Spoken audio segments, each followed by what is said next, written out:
بسم اللہ الرحمن الرحیم۔ محترم ناظرین، اللہ تبارک و تعالی نے ہم انسانوں کو اپنی بندگی اور عبادت کے لیے پیدا کیا ہے۔ یہی ہماری زندگی کا مقصد ہے، لیکن یہ مقصد کب پورا ہوگا کہ جب ہم یہ بندگی اور یہ عبادت اپنی مرضی سے اور اپنے طریقے کے مطابق نہ کریں، بلکہ اس سے متعلق جو شرعی تعلیمات ہیں، شرعی مسائل ہیں، وہ جان کر پھر اس کے مطابق عمل کریں۔ اسی وجہ سے رسول اللہ صلی اللہ علیہ وسلم نے بھی فرمایا کہ طلب العلم فریضۃ علی کل مسلم، کہ علم کو طلب کرنا یہ ہر مسلمان پر لازم ہے۔ جب علم کو طلب کرنا ہر مسلمان پر لازم ہے، اس لیے کہ کسی بھی حکم کو پورا کرنے کے لیے اس سے متعلق جو شرعی تقاضے ہیں، جب تک وہ معلوم نہ ہو انسان صحیح طریقے سے اس حکم کو ادا کر ہی نہیں سکتا ہے۔ لیکن اس حوالے سے ہمارا اس وقت جو رویہ ہے وہ یہ ہے کہ ہم میں سے بہت سے ایسے ہیں کہ جو عمل کرنے کے لیے تیار ہی نہیں ہیں، وہ اپنے اس مقصد زندگی پر آنے کے لیے تیار نہیں ہیں، اور بہت سے ایسے ہیں کہ جو عمل کرتے ہیں، لیکن ان میں بھی بہت زیادہ کی تعداد ایسی ہے کہ جو کرتے تو ہیں لیکن اپنی مرضی سے، بس جو اپنی عقل سمجھ میں آیا اس کے مطابق کرتے ہیں، اس سے متعلق جو شریعت کی تعلیم ہے، شرعی مسائل ہیں، اس کو سیکھ کر نہیں کرتے۔ اب اس میں بعض دفعہ عمل میں واضح ایسی خرابیاں ہو رہی ہوتی ہیں جس سے وہ عمل باطل ہو رہا ہوتا ہے۔ جب سمجھایا جاتا ہے کہ بھائی اس طریقے سے جو عمل کیا گیا ہے تو اس طریقے سے تو عمل ٹھیک نہیں ہوا ہے، شرعاً یہ غلط ہے، درست نہیں ہے، باطل ہو گیا ہے، تو آگے سے عام طور سے ایک جواب دیا جاتا ہے، جی ہماری نیت جو ہے اللہ تبارک و تعالیٰ کو راضی کرنے کے لیے ہے اور اللہ قبول کرنے والی ذات ہے، تو جیسا کیسا ہم کر رہے ہیں اللہ اس کو قبول کر لیں گے۔ تو عرض یہ ہے کہ اس بات کو ذرا اچھے سے سمجھ لیں کہ اللہ کے یہاں عمل قبول ہونے کے لیے نیت کی درستگی کے ساتھ طریقہ بھی درست ہونا ضروری ہے۔ محض اتنا کافی نہیں ہے کہ آپ نے نیت ٹھیک کر لی اور اپنی مرضی اور اپنے طریقے کے مطابق بغیر شرعی ہدایت کے مطابق آپ اس پر عمل کریں، تو ایسا عمل اللہ کے یہاں قبول نہیں ہوتا ہے۔ اور یہ جملہ کہنا کہ ہماری نیت ٹھیک ہے، بس جیسے بھی ہم کریں تو اللہ کے یہاں قبول ہوگا، یہ بات ٹھیک نہیں ہے۔ یہ بات اپنی جگہ تسلیم شدہ ہے، اس کا کوئی انکار نہیں ہے کہ عمل اللہ کی ذات ہی قبول کرتی ہے، اور نیت پر بھی کوئی شک نہیں ہے، بس اتنی ضرورت ہے کہ اپنا طریقہ درست کر لیا جائے۔ محض اتنا کہنے سے مسئلہ حل نہیں ہوگا۔ یہ تو ہر آدمی سمجھتا ہے کہ جان بچانے والی ذات اللہ کی ہے، لیکن اب اس کے بعد کوئی شریعت کی تعلیمات کو نظر انداز کر کے وہ زہر کا پیالہ پینے کی کوشش کرے گا کہ چونکہ جان بچانے والی اللہ کی ذات ہے تو لہذا میں زہر کا پیالہ پی کر دیکھوں، تو کوئی اس کے لیے جرأت نہیں کرتا ہے۔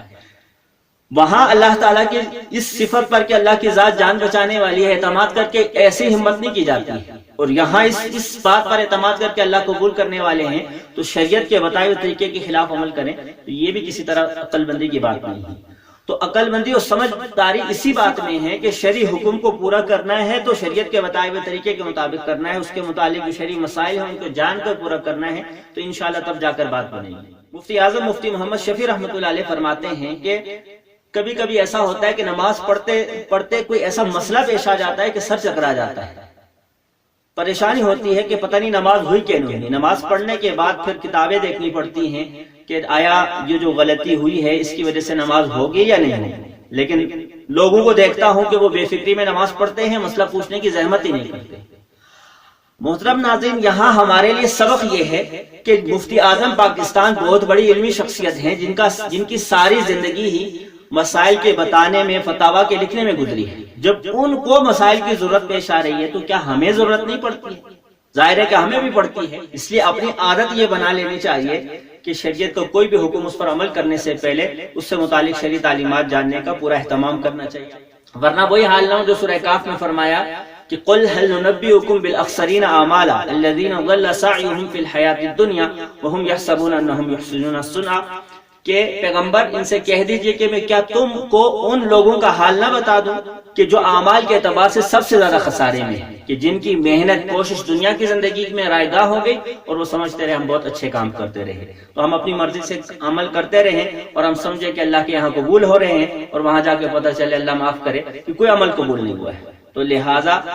مسائل سیکھنے کا اہتمام کریں، اسی میں نجات کا راستہ ہے، اور مسائل سیکھنا یہ بہت اجر و ثواب کی بھی بات ہے۔ ایک تو ایک اس کے ذریعے سے انسان کی اپنے جو بندگی کا مقصد ہے وہ صحیح طریقے سے پورا ہوگا، اور اس پر انسان کو اجر و ثواب بھی ملتا ہے۔ نوافل پڑھنے سے مسائل سیکھنا یہ زیادہ اہم ہے، اس کا اجر زیادہ ہے،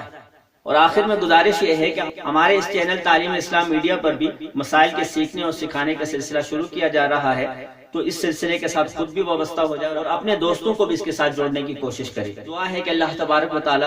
جو کچھ کہا سنا گیا اللہ نے اس پر عمل کرنے کی توفیق عطا فرمائے اور اپنے احکام کو مسائل شرعیہ کی روشنی میں ادا کرنے کی توفیق عطا فرمائے۔ اس ویڈیو کو اپنے دوستوں کے ساتھ شیئر کرنا نہ بھولیں۔ شکریہ۔